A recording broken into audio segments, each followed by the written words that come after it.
मेरे प्यारे बच्चों, आप सबका प्यार भरा नमस्कार। मैं आप सबके बीच एक वीडियो लेकर आया हूं और ये वीडियो जो है ज्योमेट्री का बेसिक कॉन्सेप्ट पे आधारित होंगे।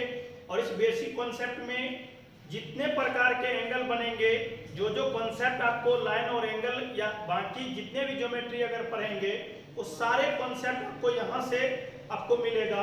तो हम आशा करेंगे जो बात आपको यहाँ पे हम सिखाने वाले हैं, जो समझाने वाले हैं, अगर इस बात को आप लोग समझते चले गए और लिखते चले गए तो ज्योमेट्री का जितने भी पार्ट हम पढ़ाएंगे आप सबके बीच। और मेरा अभी जो वर्तमान में बच्चे का जो डिमांड है वो एनटीपीसी रेलवे ग्रुप डी के बारे में है। तो हम चाहते हैं कॉन्सेप्ट के साथ क्वेश्चन, कौन से क्वेश्चन कितनी बार पूछा गया, किस बोर्ड में पूछा गया है, उसी के बारे में हम आपको सिखाने का प्रयास करेंगे। लेकिन उसके साथ ही साथ कुछ बेसिक कॉन्सेप्ट भी होनी चाहिए ज्योमेट्री, ताकि आप बाय द वे यहाँ पे वर्तमान में पढ़ाई कर रहे हैं तो क्वेश्चन फटाफट बनता चला जाएगा। लेकिन इससे थोड़ा सा अगर लेवल कर देंगे तो फिर वो क्वेश्चन आपसे नहीं बन पाएगा। यदि आपके बेसिक कॉन्सेप्ट मालूम है तो आसानी से क्वेश्चन को सॉल्व कर पाएंगे। तो जैसे कॉन्सेप्ट जो हमने आपको बताने का प्रयास किया है, कहता है कि जब दो समांतर रेखाओं को कोई तिर्यक छेदी रेखा काटती है, अब यहाँ से अगर काटती है तो कितने प्रकार के एंगल आपको बनेंगे, वही एंगल के बारे में आपको हम पूरी बारीकी से सिखाएंगे और समझाएंगे। तो हम मान के चलेंगे ए बी, दो समांतर ए बी समांतर सी डी है, मतलब यहाँ पे प्यारे बच्चों सी डी है, मतलब सी लिख सकते हैं। और यहाँ पे एम एन एक तिर्यक छेदी रेखा है, ठीक है। अगर तिर्यक छेदी रेखा होने दो समांतर रेखा को कोई तिर्यक छेदी रेखा काटती है तो कितने प्रकार के एंगल बनेंगे, उसी सारे एंगल के बारे में आपको बारी बारी से हम डिस्क्राइब कर रहे हैं, समझाते चले जाएंगे, आप लोग लिखते चले जाएंगे। यदि वीडियो आपको अच्छा लगेगा तो वीडियो को लाइक कर लीजिए, चैनल को सब्सक्राइब कर लीजिएगा, ताकि मैं जब इस तरह का वीडियो अपलोड करूं आपको नोटिफिकेशन पहले मिल सके। तो चलिए प्यारे बच्चों स्टार्ट करते हैं। तो पहला जो मेरा पॉइंट होंगे, जिस कोण के बारे में हम बात कर रहे हैं उसी के बारे में आप समझिए। तो यहाँ पे हम नंबरिंग कर दिए हैं 1 2 3 4, ठीक है। उसके बाद 5 6 7 8। अब यहाँ पे नंबरिंग होने के बाद कौन से एंगल किसके बराबर होंगे, कौन से एंगल को जोड़ने पे संपूरक कोण होंगे, तो चलिए उसी के बारे में आप लोग लिखें। तो नंबर 1 में देख आप लोग लिखें, नंबर 1 में है अंतः एकांतर कोण समान होते हैं। अंतः एकांतर कोण, अंतः एकांतर कोण समान होते हैं, समान होते हैं।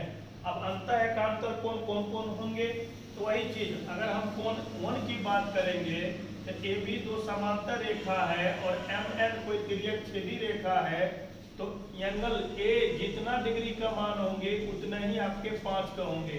तो हम कह सकते हैं कोण ए बराबर कोण आपका क्या हो जाएंगे, 5 हो जाएंगे। क्या इस बात को समझ पाए? अगर हो सकता है मे बी अगर आपका कोण अगर 5 मालूम है तो हो सकता है अगर कोण आपका 5 मालूम है तो वही कोण आपका जितना 5 हो वही आपका ए भी हो जाएंगे। तो हम कह सकते हैं ये दोनों कोण आपस में समान होंगे, लेकिन इस कोण का नाम है अंतः एकांतर कोण। ओके, चलिए इसी कड़ी में अगर हम यहाँ पे बात करेंगे तो कोण आपका जितना 4 होंगे, मतलब दो समांतर रेखा को कोई तिर्यक छेदी रेखा काटती है तो कोण यहाँ पे अगर जितना 4 होंगे, अगर कोण आपका अगर 4 मालूम है तो इसका मतलब है आपका कोण 6 भी मालूम हो जाएंगे। तो हम कह सकते हैं कोण 4 बराबर कितना हो जाएंगे, कोण 6 हो जाएंगे। यदि अगर आपका कोण 6 मालूम है तो हम ये भी कह सकते हैं कोण आपका 4 मालूम हो जाएंगे। क्या इस बात को समझ पाए? तो आप बिल्कुल कहेंगे यस।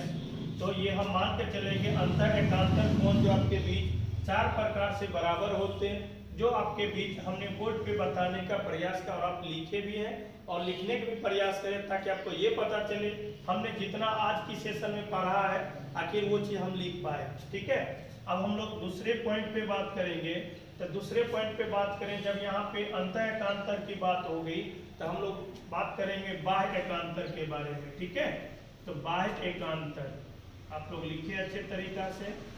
बाह्य एकांतर कोण भी आपको आपस में समान होंगे या समान होते हैं, ठीक है। चलिए अब यहाँ पे हम बाह्य एकांतर की बात करेंगे। तो अब देखिए, दो समांतर रेखा का कोई तिर्यक छेदी रेखा काटती है तो ये कोण आपका दो जितना एंगल का डिग्री के होंगे उतने ही आपका, ठीक है, 8 होंगे। तो हम ये मान के चलेंगे कोण 2 बराबर कोण आपका 8 हो जाएंगे, ठीक है। या ऐसा भी हो सकता है, अगर कोण अगर आपका 8 मालूम है, यानी बाह्य एकांतर की हम बात करेंगे, अगर कोण आपका 8 मालूम है तो उतना ही आपका कितना हो जाएंगे, 2 हो जाएंगे, ठीक है। तो कोण 8 बराबर भी आपका कोण 2 हो जाएंगे। अगर हम आगे बात करेंगे तो जिस कड़ी में अगर हम कोण 3 की बात करेंगे तो कोण अगर आपका 3 जितने ही भी डिग्री के होंगे उतने ही आपका 7 डिग्री के होंगे, सॉरी 7 डिग्री के होंगे, ठीक है। तो कोण 3 बराबर कोण 7 हो जाएंगे। यदि कोण अगर 7 आपके पास मालूम है तो आप कोण 3 का मान निकाल सकते हैं। तो हम ये मान के चलेंगे भाई आप ये बात समझ पा रहे हैं, ठीक है। दिक्कत आपको नहीं आ रही होगी, अगर दिक्कत आ रही होगी तो आप लोग कमेंट करना है, ठीक है, ताकि हमको पता चल सके आप लोग को कहाँ दिक्कत हो रही है। तो बाह्य एकांतर कोण के बारे में हमने आपसे बात किया है, अंतः एकांतर कोण के बारे में हमने आपसे बात किया है। अब थर्ड पॉइंट पे हम लोग बढ़ेंगे। तो थर्ड पॉइंट जो है,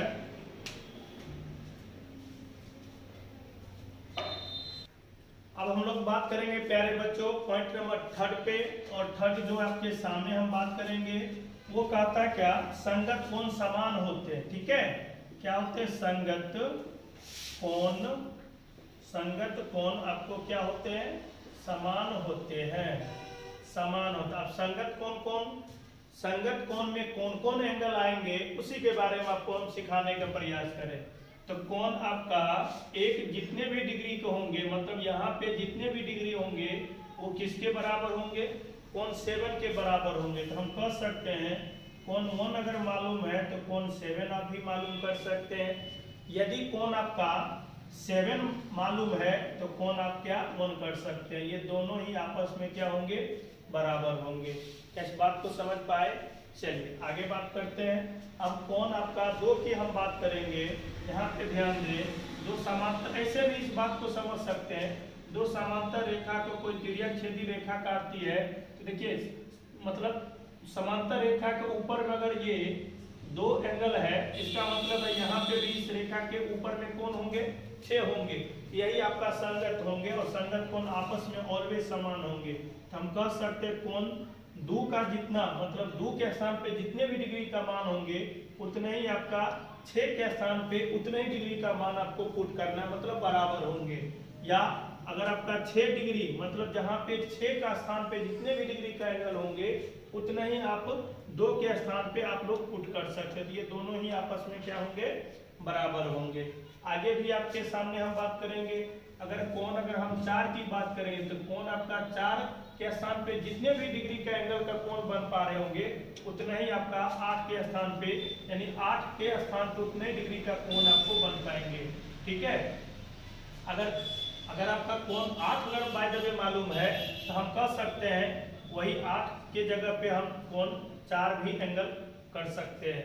छोटी छोटी बातें हैं जो हमको अच्छा भी लग रहा है और आपको भी अच्छा लग रहा होगा देखने में। ये दोनों आपस में आप क्या होंगे, बराबर होंगे। ओके, एक बात और है आपको सीखनी है। अगर हम कोण 3 की बात करेंगे, कोण अगर 3 के स्थान पे जितने डिग्री का कोण बन पाएंगे उतने ही डिग्री का 5 के स्थान पे कोण बन पाएंगे। और इस कोण का नाम जब भी हम लोग बोलेंगे तो संगत कोण आपस में, यानी संगत कोण से करस्पॉन्डिंग एंगल के रूप में हम लोग जानते हैं, ठीक है। चलिए आगे बात करते हैं।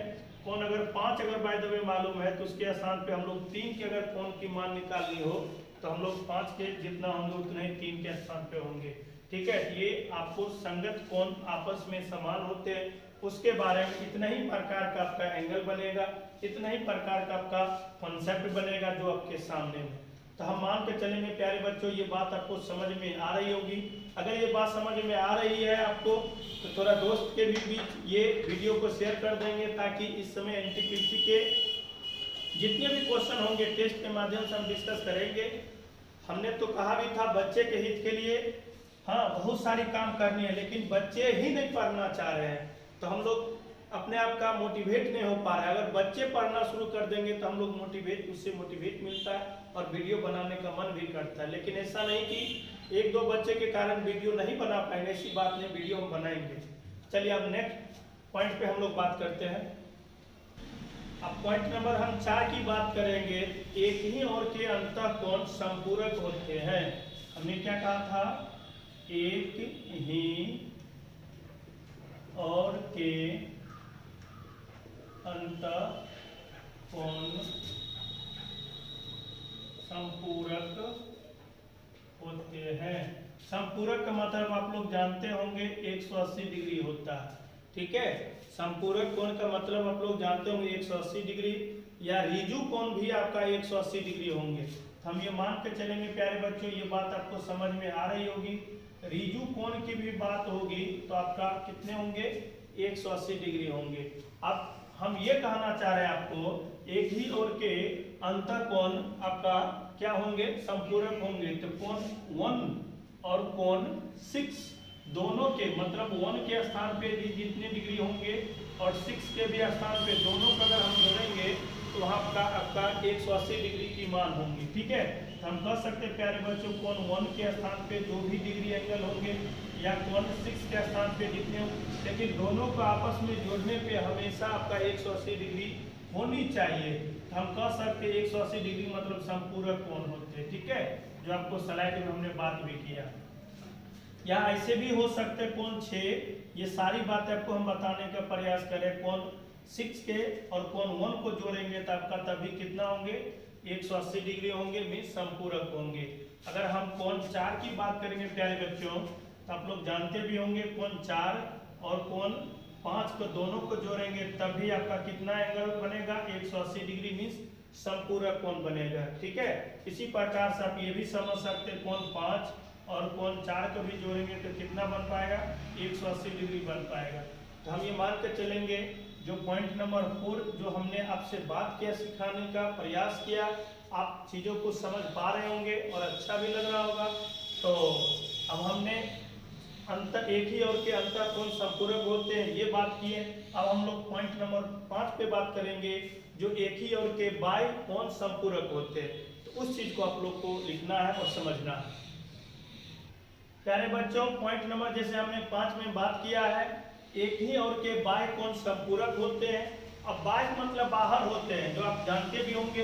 देखिए, दो समांतर रेखा को कोई तिर्यक छेदी रेखा काटती है, हम यही चीज आपको बताने का प्रयास करें। कोण अगर 2 और कोण अगर 7 दोनों को यदि आप जोड़ेंगे तभी आपका संपूरक होंगे, मीन्स 180 डिग्री होंगे।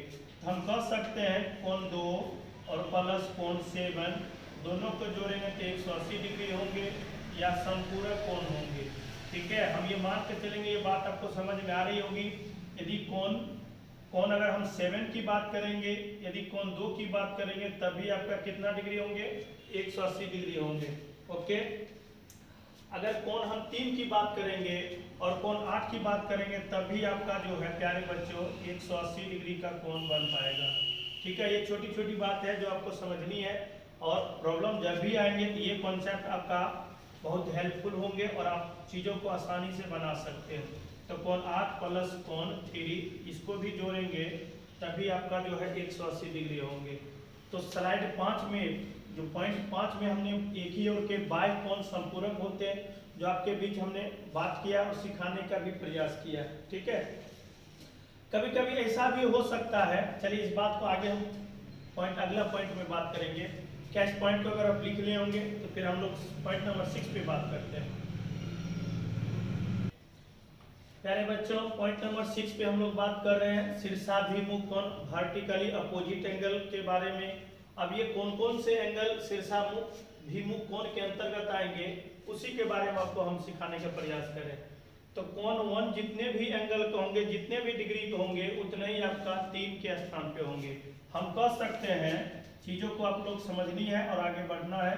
कोण 1 के स्थान पे जितने भी डिग्री के एंगल बनेंगे उतने ही डिग्री के आपका कोण जो है 3 के स्थान पे बने। तो हम कह सकते हैं कोण 1 बराबर 3 हो जाएंगे, या कोण 3 बराबर 1 हो जाएंगे, या हम ऐसे भी कह सकते हैं कोण 2 बराबर कितना हो जाएंगे?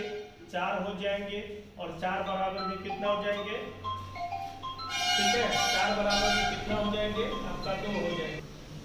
आगे बात करेंगे, कोण अगर हम 5 की बात करेंगे तो कोण 5 बराबर आपका कोण 7 हो जाएंगे, और कोण अगर हम 6 की बात करेंगे तो कोण 6 बराबर आपका 8 हो जाएंगे, ठीक है।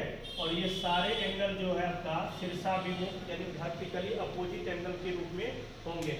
ये चीज़ों को आप लोग समझते हैं, बस थोड़ा सा हम रिकॉल करना चाहते हैं। जो बच्चे जानते हैं वो अच्छी बात है, जो नहीं जानते हैं वो बच्चे इस वीडियो के माध्यम से अपनी पढ़ाई का और बिल्डअप करके आगे बढ़ा सकते हैं, जैसे मेरा मानना है, ठीक है।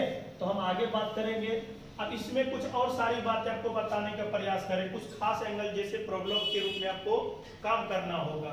तो याद रखना प्यारे बच्चों, ये भी रिजु कोण से अगर कोण 2 और कोण अगर 3 को जोड़ेंगे तभी आपका रेखीय जो एंगल के कोण के रूप में हम लोग जानेंगे। तो कोण 2 और 3 को जोड़ेंगे तभी आपका 180 डिग्री होंगे। तो उस पॉइंट के बारे में हम लोग आप आगे पढ़ेंगे। तो पॉइंट नंबर आपका 7 पढ़ना आपको, ठीक है। तो ये पॉइंट आप पढ़ चुके होंगे, पॉइंट 7 के बारे में आपको सिखाते हैं। अब जो है रेखीय युग्म का कोण का योग जो या तो संपूरक होंगे या तो 180 डिग्री होंगे। उसी के ये कौन कौन से होंगे इसी के बारे में आपको पढ़ना है। तो हम ये कह सकते हैं कोण 2 और 3 को जोड़ेंगे प्यारे बच्चों तभी आपका ये 180 डिग्री हो जाएंगे। या हो सकता है मे बी 1 और 4 को भी जोड़ेंगे तभी आपका 180 डिग्री हो जाएंगे, ठीक है। हाँ, लेकिन ये कह सकते हैं रेखीय युग्म जैसे बाय हो गए, ये अंदर हो गए, लेकिन प्रॉब्लम में आपको उस कॉन्सेप्ट को बिल्डअप करना है, उस कॉन्सेप्ट को आपको याद रखनी है। हम ये भी कह सकते हैं कोण 1 प्लस कोण 2 दोनों को जोड़ेंगे तभी 180 डिग्री हो जाएंगे। कोण 3 प्लस कोण 4 को भी जोड़ेंगे तभी आपका कोण आपका कितना हो जाएंगे 180 डिग्री हो जाएंगे, ठीक है। तो जैसे कि यहाँ पे कोण 3 और कोण 4 की बात करेंगे प्यारे बच्चों तभी आपका कितना हो जाएंगे 180 डिग्री हो जाएंगे। ओवरऑल की अगर हम बात करेंगे तो देखिए प्यारे बच्चों अगर चारों एंगल को अगर आप जोड़ देंगे संपूर्ण कोण के बारे में ये आ जाएंगे। और संपूर्ण कोण तो आप तो जानते होंगे 360 डिग्री होंगे। तो हम ये मान के चलेंगे अगर हम संपूर्ण कोण की बात करेंगे, ठीक है। तो पॉइंट नंबर आगे आपका हम ये भी बात कर सकते हैं, ये आपका 8वां हो जाएंगे संपूर्ण कोण, ठीक है। संपूर्ण एंगल की बात करेंगे, संपूर्ण कोण की बात करेंगे, इसका मतलब प्यारे बच्चों इसका योग जब भी होंगे 360 डिग्री होंगे, जो आप लोग जानते होंगे। अब यहीं पे सारी एंगल को हम लोग जोड़ेंगे तो कोण 1 प्लस कोण 2 प्लस कोण 3 प्लस कोण 4 हो जाएंगे और चारों के बराबर कितना हो जाएंगे 360 डिग्री हो जाएंगे। उसी प्रकार से प्यारे बच्चों आप यहाँ पे भी ये बात कर सकते हैं। तो आज का सेशन आपका कैसा लगा आप कमेंट के माध्यम से आपको बताना है। जो आपके लिए हमने मेहनत किया है क्या ये आप लोग उस चीज़ को समझ पाए, जितना आपके लिए हम काम किए हैं क्या इस बात को आप लोग लिख पाए, समझ पाए, कैसा लगा, कितना चीज़ों को आप बेहतर कर सके। अगर लगता है कि ये वीडियो देख के हम आगे कर सकते हैं तो इसी प्रकार से हम आपके लिए काम करेंगे। तो चलिए प्यारे बच्चों इस वीडियो को पूरा देखने के लिए थैंक यू। यदि वीडियो अच्छा लगा होगा तो वीडियो को लाइक कर ले, चैनल को सब्सक्राइब कर ले ताकि मैं जब भी इस प्रकार का वीडियो या कोई भी वीडियो बनाऊं आपका नोटिफिकेशन पहले मिल सके। चलिए थैंक यू, ओके।